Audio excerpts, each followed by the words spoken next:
A new book claims that by the time Johnson returned to work as Prime Minister after being admitted to hospital in April 2020 with COVID, Cummings was bypassing him in a dysfunctional No 10. A frustrated Boris Johnson told aides, "I am the Fuhrer. I am meant to be in control. I'm the king who takes the decisions," as his advisor Dominic Cummings increasingly sidelined him in a dysfunctional No 10. A new book claims. By the time Johnson returned to work after being admitted to hospital in April 2020 with COVID, if not before, Cummings was bypassing him. The book, serialised in the Times, claims. It adds that Cummings would regularly tell staff, "Don't tell the PM and oh, don't bother him with this." And those reporting to the PM realized that Johnson would say anything to them. An official is quoted as saying, "It was desperately worrying, because he would say 3 different things on the same day to 3 different sets of people, and then deny that he had changed his mind or that the positions were mutually contradictory." Johnson had initially been gleeful at bringing Cummings into Downing Street, knowing he was effectively bringing in a sledgehammer. The book, Johnson at 10. The Inside Story, by Anthony Seldon and Raymond Newell, claims. Tensions quickly emerged between Johnson and Cummings, but until the 2019 general election, a lid was kept on it, the book claims.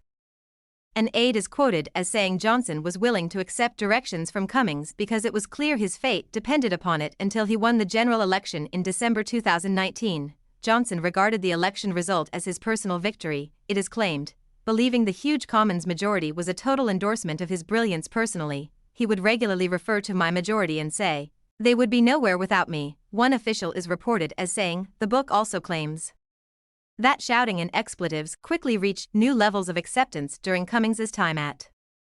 And Johnson could be just as foul-mouthed as his advisor. He would use the C-word a lot around Dom and Lee Kane, his communications director. An aide is quoted as saying. The aide added, "That's what he thought working-class people did. Lee is definitely working class, and even though Dom wasn't, he came from the Northeast, which was working class enough for Boris." It all contributed to a macho culture in number 10 which some, particularly women, found hostile. The book also details how Cummings eventually fell from power as Carrie, Johnson's wife, gained ascendancy, but an aide notes that as he had done with Cummings, Johnson would use Carrie as an excuse for his actions. He played us all off against each other.